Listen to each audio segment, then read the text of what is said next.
Good afternoon, everyone. Hope you all had a great weekend. I want to start by addressing the devastation from the tragic flash floods in Texas. Moments ago, the Department of Homeland Security provided an update that 91 innocent souls have now perished. Everyone here at the White House, including the President of the United States, is praying for the victims' families and friends during this unimaginable time.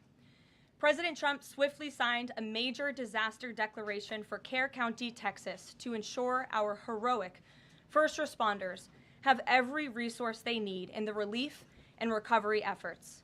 Secretary of Homeland Security Kristi Noem traveled to Texas over the weekend, and the entire Trump administration is working hand in glove with state and local officials to provide every assistance available. The situation on the ground remains dangerous, and there could be additional public safety threats with potential incoming heavy rain. So we encourage everyone in the area to remain vigilant, listen to all warnings, and respond accordingly. Unfortunately, in the wake of this once-in-a-generation natural disaster, we have seen many falsehoods pushed by Democrats such as Senator Chuck Schumer and some members of the media. Blaming President Trump for these floods is a depraved lie, and it serves no purpose during this time of national mourning. Here are the facts. In the lead up to this tragic natural disaster, the National Weather Service did its job.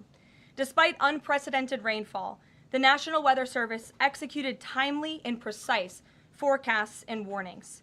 On July 3rd, the National Weather Service office in Austin, San Antonio, Texas, conducted forecast briefings for emergency management in the morning and issued a flood watch in the early afternoon. Flash flood warnings were also issued on the night of July 3rd and in the early morning of July 4th, giving preliminary lead times of more than 3 hours before flash flooding conditions occurred. And the National Weather Service office in New Braunfels, which delivers forecasts for Austin, San Antonio, and the surrounding areas, had extra staff on duty during the storms, despite claims of the contrary.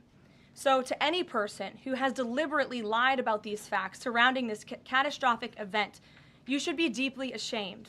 At this time, the administration's focus will be on giving the victims and their communities the support they deserve during these recovery efforts in this tragic time. May God bless the great people of Texas, especially the parents who have lost their children. President Trump loves you. We are praying for you, and he will be traveling to see you later this week. Moving along to some further scheduling announcements. Tonight, President Trump will host the Prime Minister of Israel, Benjamin Netanyahu, for dinner, where they will discuss the positive developments taking place in the Middle East region. Tomorrow, the President will host his 6th cabinet meeting of his 2nd term. Many of you will be invited to cover that. And on Wednesday, the President will host leaders from 5 African nations for lunch in the state dining room. In other news, after the historic signing on the South Lawn of the White House on the 4th of July, President Trump's One Big Beautiful Bill is now the law of the land. Republicans in Congress met the once-in-a-generation moment and codified the Make America Great Again agenda into law.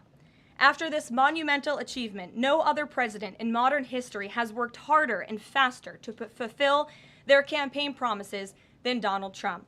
The One Big Beautiful Bill will get the United States of America firing again on all cylinders. It's safe to say that over the past few weeks, the president has delivered on many, many wins. For the 4th month in a row, jobs numbers beat market expectations with nearly 150,000 good jobs created in the month of June.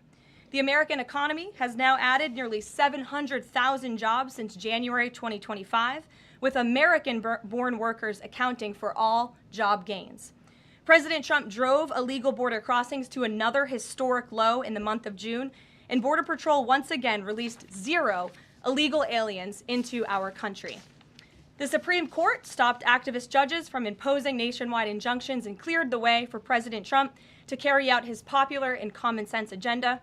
The University of Pennsylvania agreed to all of the Trump administration's demands and will now keep men out of women's sports. President Trump secured his trade deal with Vietnam, giving the United States total access to their markets. Because of President Trump's unleashing American energy dominance, gas prices are at 4-year lows. And when adjusted for inflation, gas prices are near the lowest levels we've seen in the last 20 years. NATO members agreed to raise defense spending to 5% of GDP, a foreign policy feat long thought impossible until President Trump made it happen. The Operation Midnight Hammer obliterated Iran's nuclear capabilities, taking out this imminent national security threat not just to the United States, but to the entire world. The president secured a ceasefire between Israel and Iran, ending the 12-day war. The president brokered a historic peace agreement between Rwanda and the Democratic Republic of Congo. Pakistan nominated President Trump for the Nobel Peace Prize in recognition of his decisive diplomatic intervention to prevent a nuclear war between India and Pakistan. Blue-collar wage growth has seen its largest increase in nearly 60 years, and President Trump has defeated Joe Biden's inflation crisis with core inflation at the lowest level since March of 2021.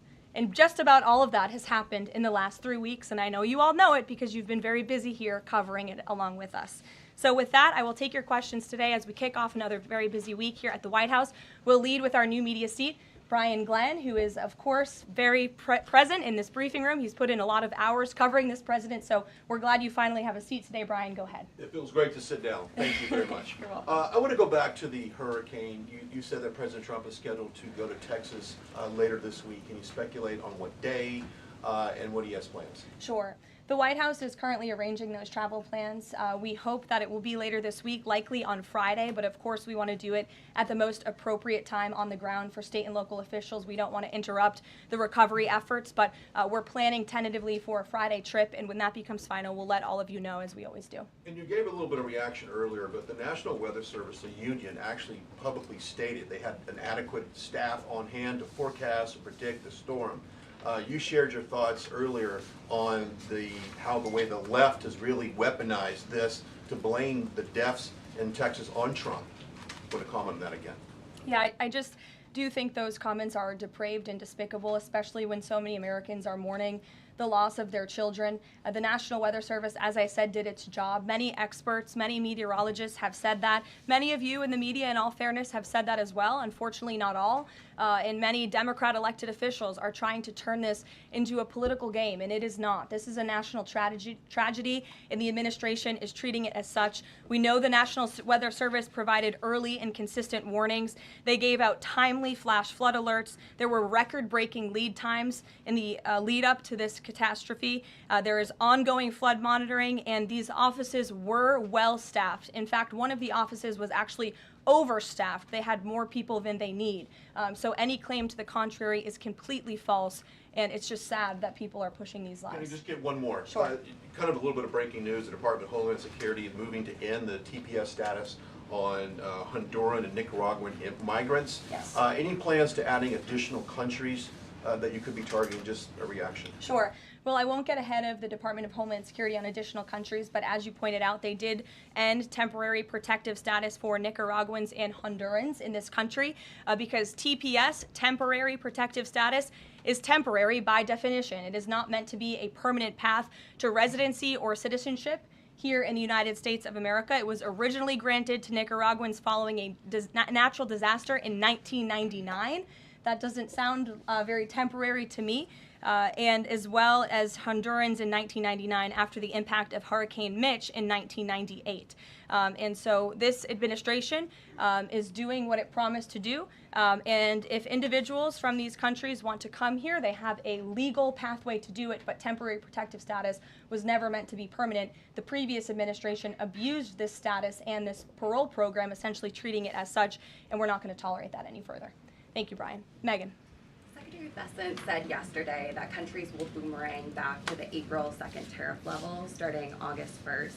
Why did the president decide to have those tariffs not take effect Wednesday as originally scheduled? And then I was also wondering if you could share, obviously we saw the letters the president sent out on Japan and South Korea, but if any other major U.S. trading partners are getting letters today. Sure, yes, I can confirm. In fact, I have those letters. If you could get me the folder with the letters in them, Liz, they're right in the previous office. I have the signed letters that went out to both South Korea and Japan today. And there will be approximately 12 other countries that will receive notifications and letters directly from the President of the United States. And weeks ago, I stood at this podium and I told all of you that the President was going to create tailor-made trade plans for each and every country on this planet. And that's what this administration continues to be focused on. The president will also sign an executive order today delaying the July 9th deadline to August 1st. So the reciprocal tariff rate or these new rates that will be provided in this correspondence to these foreign leaders will be going out the door within the next month, or deals will be made. And those countries continue to negotiate with the United States. We've seen a lot of positive developments in the right direction, but the administration, the president, and his trade team want to cut the best deals for the American people and the American worker. That's what they're focused on. And in the effort of transparency, these letters will continue to be posted to Truth Social, so you can enjoy them yourself. Go ahead. Thanks, Caroline. Just about the visit of Prime Minister Netanyahu today, I was just wondering why that is not open to the press. Previous visits by him, we've had Oval Office press conferences. Does that reflect somehow the kind of sensitivity of this particular visit? No, they're having a private dinner. There's many important matters that are obviously ongoing in the region, as you know. The utmost priority for the president right now in the Middle East is to end the war in Gaza and to return all of the hostages. Also, as you know, there was a ceasefire proposal that Israel supports that was sent to Hamas, and we hope that they will agree to this proposal. We want to see all of the hostages released.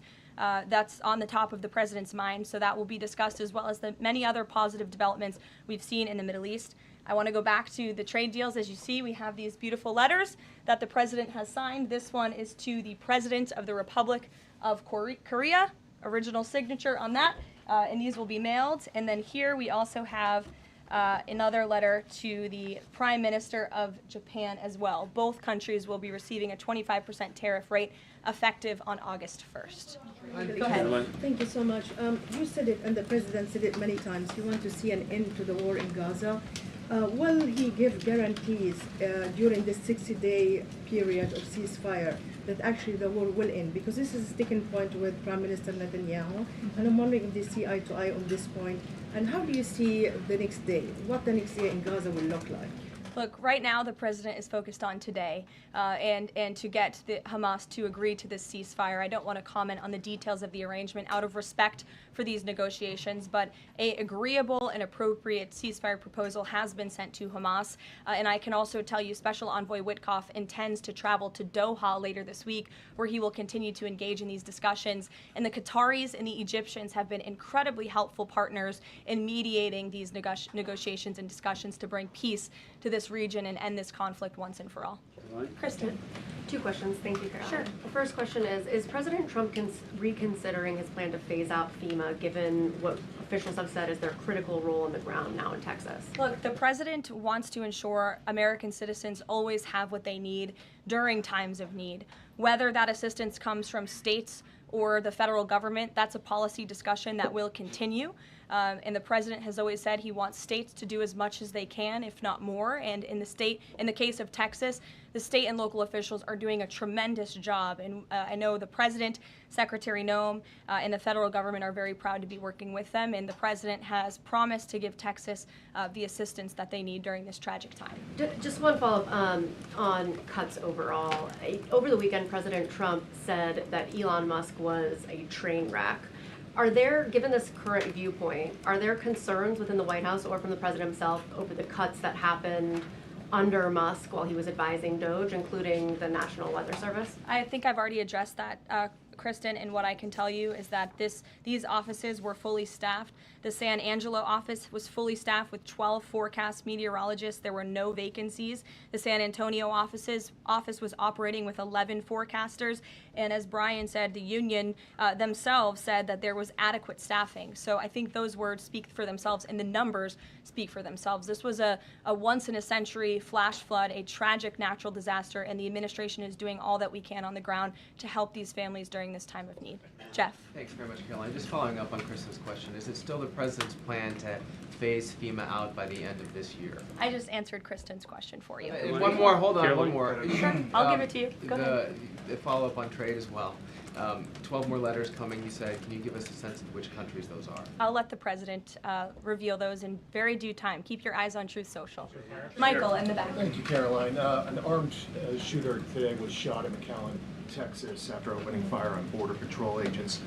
Comes just days after Democratic Congresswoman Pramila Jayapal recently said she gets, quote, inspired when activists obstruct ICE. Does the White House expect Democrats to tone down their rhetoric in light of what we saw today in McAllen, Texas? We certainly call on Democrats to tone down their rhetoric against ICE and Border Patrol agents who, again, are everyday men and women. I would encourage AOC and other Democrats to actually meet with the United States Border Patrol. These are honorable Americans who are just simply trying to do their job to enforce the law. They go home to their families every night just like we all do, and they deserve respect and dignity for trying to enforce our nation's immigration laws and to remove public safety threats from our communities. The White House is aware of the shooting that took place today in Texas, and we are working with the appropriate federal agencies to get to the bottom of what happened. Caroline, the DOJ and FBI have now concluded there was no Jeffrey Epstein client list. What do you tell MAGA supporters who say they want anyone involved in Jeffrey Epstein's alleged crimes to be held accountable? This administration wants anyone who has ever committed a crime to be held accountable, and I would argue this administration has done more to lock up bad guys than certainly the previous administration. And the Trump administration is committed to truth and to transparency. That's why the Attorney General and the FBI Director pledged at the President's direction to do an exhaustive review of all of the files related to Jeffrey Epstein's crimes and his death. And they put out a memo in conclusion of that review. There was material they did not release because, frankly, it was incredibly graphic and it contained child pornography, which is not something that's appropriate for public consumption. But they committed to an exhaustive investigation. That's what they did, and they provided the results of that. That's transparency. Follow up on that, Sure. Caroline. Okay, so the FBI looks at the circumstances surrounding the death of Jeffrey Epstein. According to the report, this systematic review revealed no incriminating client list. So what happened to the Epstein client list that the Attorney General said she had on her desk? Well, I think if you go back and look at what the Attorney General said in that interview, which was on your network on Fox News. I've got the quote. Go ahead. John Roberts said, DOJ may be releasing the list of Jeffrey Epstein's clients. Will that really happen? And she said, it's sitting on my desk right now to review. Yes, she was What? saying the entirety of all of the paperwork, all of the paper in relation to Jeffrey Epstein's crimes. That's what the Attorney General was referring to, and I'll let her speak for that. But again, when it comes to the FBI and the Department of Justice, they are more than committed to ensuring that bad people are put behind bars. They have an operation going on right now called Summer Heat, which has our murder rate trending in the lowest direction in United States history. Their emphasis on violent crime and locking up violent criminals has led to the arrest of 14,000 violent criminals. That's a 62% increase from the same time period last year. So this Attorney General and the FBI Director are committed to putting bad people behind bars where they belong. That they promised an exhaustive review. That's what they did. For any further details, I would refer you to the Department of Justice. Kate. Thanks, Caroline. With Prime Minister Netanyahu visiting the White House today, yesterday the president said that he was working on a more permanent deal with Iran, but several days ago he didn't think one was necessary. What changed? Well, when you asked me about this, or when you all asked me about this several weeks ago, I said the president thought maybe an Iran deal was not necessary, but of course the president is always interested in peace and diplomacy. That remains true, and the administration continues to be in contact, both directly and indirectly, with the Iranians on a deal. And then on tariffs, you're now delaying the deadline from July 9th to August 1st. Is that an acknowledgement that perhaps the administration found it more difficult to negotiate these trade deals, or whatever happened to 90 deals in 90 days? No, it's an acknowledgement that this administration is doing what's best for the American worker, and we want the best deals possible for our workers, for our manufacturing base, for our middle class, and they are doing this deliberately and appropriately on behalf of our country's interests. Josh. A couple more on the tariffs. You said about 12 more letters. There were about 55 or so countries, including the EU as a bloc, that were facing this tariff increase. All of those, to understand you correctly, are now deferred to August 1st, right? Correct. And on the 12, what happens with the remaining, whatever it would be, 40-something? So just 12 today. There will be additional letters in the coming days. So all of them are going to get a letter at some point? Correct. Okay, and can you tell me why he decided to start with South Korea and Japan? Are they annoying him? It's the president's prerogative, and those are the countries he chose. And on the sectoral tariffs, it's our understanding that these continue to be a separate track. We're still waiting on a bunch of those. That's Can you right. give us any timing update on when he's going to move on, for instance, semiconductor tariffs and other things that are still in the hopper? I don't have a timing update, but for where they are in the process, I would defer you to the Department of Commerce. Should we expect deals finally as well? He announced this Vietnam deal. Are you close on any other countries? The president and the administration, yes, we are close. But again, the president wants to ensure these are the best deals possible. And I would add just one more thing on trade and tariffs to wrap it up. Look at the extensive work this president has put into cutting these good deals and doing what's right for the American worker. He is literally looking at the map and looking at every country on the planet and seeing where they are ripping off the American people, seeing where they have hollowed out our industrial base, seeing where our jobs have gone to other countries overseas because of their tariff policies, and he's trying to correct that. So this is decades of bad trade policy that has led to a deficit that is ravaging our country, that is ravaging our middle class, and the president is taking a very deliberate approach to correcting this wrong of many decades, of many past presidents. And so I think he should be commended for the time and the effort that he is putting into this. And the fact that he has announced a framework with China, a trade deal with the United Kingdom, a trade deal with Vietnam, and many others to come in just a matter of 6 months is truly historic, and it's a testament to this president and his trade team who are working around the clock to get this done. Sure, go ahead. Thank you so much, Caroline. Two questions on Iran. What's the permanent deal with Iran looks like for the president, and what issues related to Iran should it cover? And secondly, has the president seen the interview with Iranian president, which he says that the United States president, Mr. Trump, is capable enough to guide the regions toward a peace and a brighter future, and put Israel in its place, or it gets more into conflict? Has the president seen these comments, and what's his reaction to these comments? I'm not sure if he's seen those comments, but certainly I think it's true that the president is the right man for the job to move the direction, this region into the direction of peace and stability for the future. That's what he and his national security team are working on every day, and we've already seen historic achievements in that direction. Go ahead. In the back. Kelly, go ahead. Okay, great, thank Sure. you. And then in front of you. Okay, couple questions for you. First on... Y'all need name tag signs. First question on the flooding in Texas. Sure. I know there has been some concern about the timing of the alerts, knowing that they did go out, but the warnings coming out in the wee hours, so while many people were likely sleeping.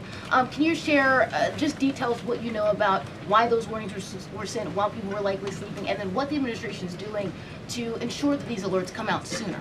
Well, the alerts imminently were sent out before the flood when people were sleeping, because the flood hit in the very early hours of the morning. So people were sleeping in the middle of the night when this flood came. That was an act of God. It's not the administration's fault that the flood hit when it did. But there were early and consistent warnings. And again, the National Weather Service did its job.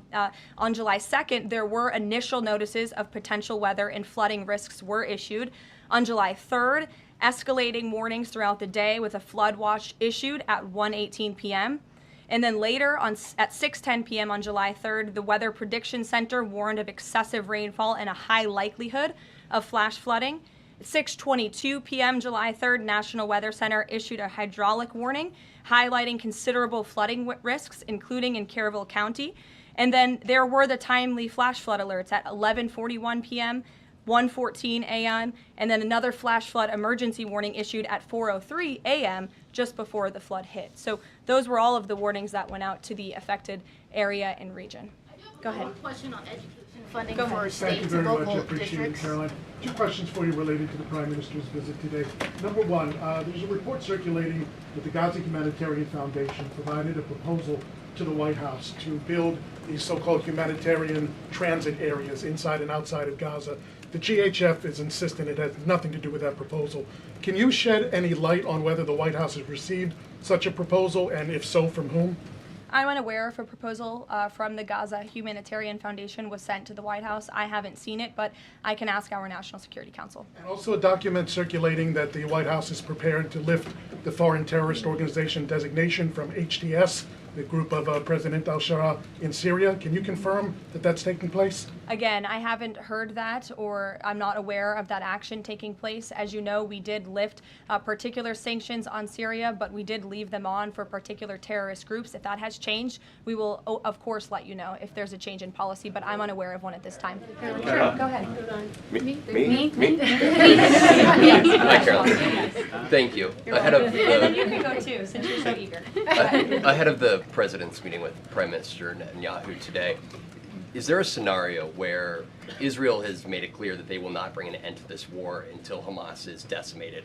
And the president just 5 months ago suggested a potential takeover of Gaza. Is there a situation where tonight the two men will change their posture, and in the scenario that Hamas turns over the remaining hostages, that the war could come to a permanent end, and that they will seek that under that scenario that they would essentially try to bring this war to a permanent end beyond just that 60-day ceasefire? Again, you're putting a hypothetical situation in the air, so I don't want to comment on that out of respect for these ongoing negotiations and discussions that are taking place. But as for the takeover of Gaza, I don't believe the president ever said that. I think he discussed a rebuilding of Gaza once this war is over. This has become an uninhabitable place for human beings, and the president has a big heart. He wants this to be a prosperous, safe part of the region where people and families can thrive, and there will be a need for a real rebuilding effort when the time comes. But right now we need to end this war, and we need to bring all of the hostages home. The president is adamant about that. The war tonight? Look, again, I will let the president speak for himself later if he decides to comment on the details of the agreement, but out of respect for the discussions, I won't do that from the podium. Go ahead. So Congressman Lawler and Gottheimer have introduced a bill in Congress, the Bunker Buster Act, that would allow the United States to sell B-2 bombers and bunker buster bombs to Israel. Is that something the president would support? Well, I don't know if the president's aware of the Bunker Buster Act, but I will ask him and see what his opinion on that is. I'm not sure. Right, thank you. Caroline. Thank you, Caroline. Building off of the question earlier about the shooter in Texas who targeted ICE, Axios reported today, I believe, that Democrat lawmakers were saying their constituents are calling on them to be more violent when they go to ICE facilities, including, I believe, they want them to shed blood, and that they said that Democrat lawmakers should be willing to get shot themselves. Can you respond to that, and do you have concerns that any of these lawmakers might act on the wishes of their constituents? It's hard to believe anyone with morals in this country or decency would say such a thing. Obviously, the White House condemns that rhetoric, and we condemn violence of any kind. This administration is simply trying to enforce our laws, and we must be a nation of law and order. You cannot simply waltz across our border and live here illegally and expect to stay. We are going to enforce our nation's laws, and the men and women who are doing that are doing so in a respectful way. They are doing so within the confines of the law, and they are just trying to do their jobs. And we condemn any violence or any calls for violence of any kind against any American. Go ahead. Thank you, Caroline. I wanted to ask you if... I was not calling on you, but you can go ahead. It's fine. There's a lot of people in here today. President Trump already saw the letter that the Colombian President Gustavo Petro sent him, apologizing for his comments a few weeks ago, suggesting that there was an involvement from the U.S. government in an alleged coup d'etat in Colombia. And Secretary Rubio recalled the U.S. Chartered Affairs in Colombia. Did President Trump saw that letter, and what do you think about the comments from President Petro suggesting that the U.S. has some kind of involvement in a coup? I'm not sure if the president has seen that letter, but I can check with him in the National Security Council. We will get you a response if you follow up with my team. We will find out for you. Caroline? Sure, go ahead. Iris, go ahead. Thank you, Caroline. Thank you, Caroline. On two topics. I love how excited everyone is on Monday. Yes, Raquel, you can go after. On two topics. First, tariffs. The president announced last night that any countries aligning themselves with the anti-American policies of BRICS That's right. will be charged with an additional 10% tariff. Can you tell us more details on that? What specific policies is the president talking about here? What policies should countries stay away from to avoid being subject to additional tariffs? Sure. Well, the president feels, generally speaking, that BRICS is seeking to undermine the interests of the United States. It's the president's utmost responsibility to put the interests of the United States first. That's how he views his job as president.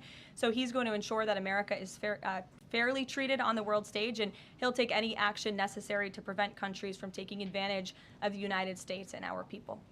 Raquel, go ahead. On illegal immigrants, Registrar Tom Homan told us this morning that ICE will have to arrest 7,000 illegal immigrants every day for the remainder of this administration to just catch the ones that were let in during the last administration. I'm wondering what the new resources and manpower, of course, given by the Big Beautiful Bill, which of course opens the door for ICE to hire additional 10,000 agents and officers. What's the administration's expectations now for daily arrest numbers going forward in the upcoming months? Sure. I'll let the Secretary of Homeland Security and her department speak on what they're looking for in terms of daily numbers. What I can tell you is I receive the daily reports each morning, and ICE is out there doing the jobs that they swore an oath to do, and they are removing public safety threats from our communities every day, and our country is becoming a safer place because of their efforts. And the One Big Beautiful Bill that is now law will give significant resources to ICE and Border Patrol to continue the tremendous work that they are already doing. And I think every American who wants to live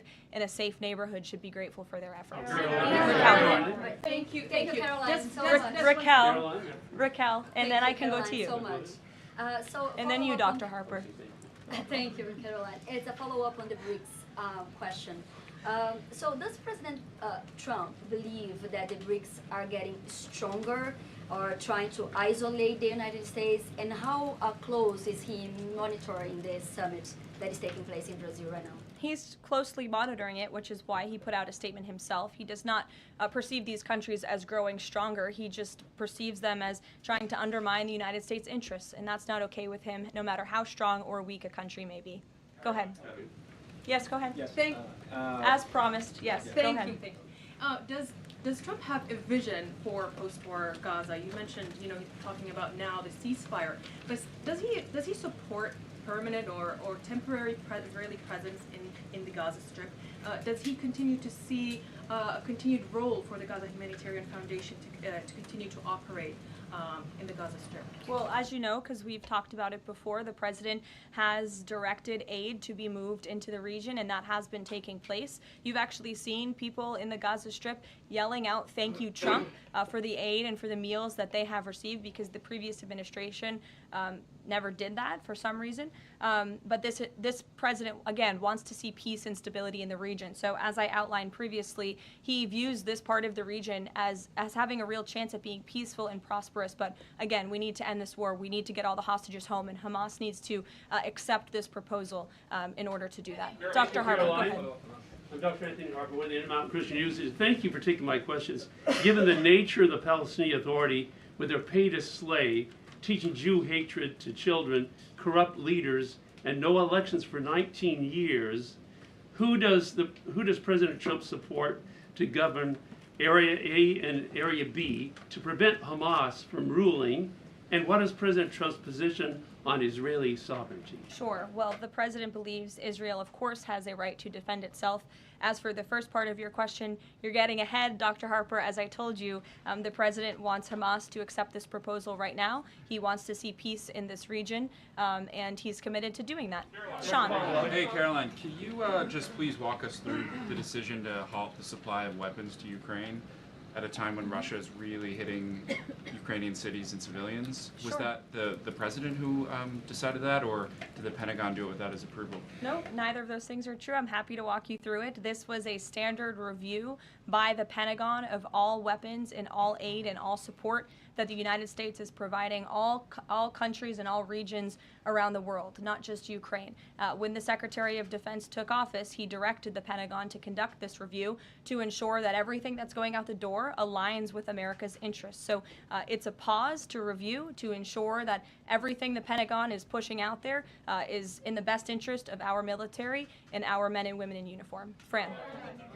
Two questions on Israel. You suggested that Hamas is the impediment currently to a ceasefire. So if not a ceasefire deal, then what does the president hope to achieve with tonight's dinner with the prime minister? Again, you guys are getting around to a lot of hypotheticals. I don't want to get ahead of the president, but there are many other issues to discuss with Prime Minister Netanyahu tonight related to the region and just the entire world. So this will be a dinner to talk about Operation Midnight Hammer, which was incredibly successful, to talk about peace in Gaza and ending that conflict, as well as many other topics of discussion in relation to Israel and the United States. Sure, go ahead. Thank you, Caroline. Given the fact, this is on the trade letters, given the fact that the president put into effect the tariffs on April 2nd and then put the pause into place, is the president at all concerned that these countries that are receiving the letters won't take them seriously because the deadline seems to have shifted already and may shift again? They will take the letters seriously because they have taken the president seriously. And that's why the president's phone, I can tell you, rings off the hook from world leaders all the time who are begging him to come to a deal. And this administration is working hard to ensure those deals are in the best interest of the American people. And this delay, again, is in the best interest of the American people. And you all will continue to see these letters released on the president's Truth Social, and we will see you all later. Thank you, guys. Thanks, Caroline.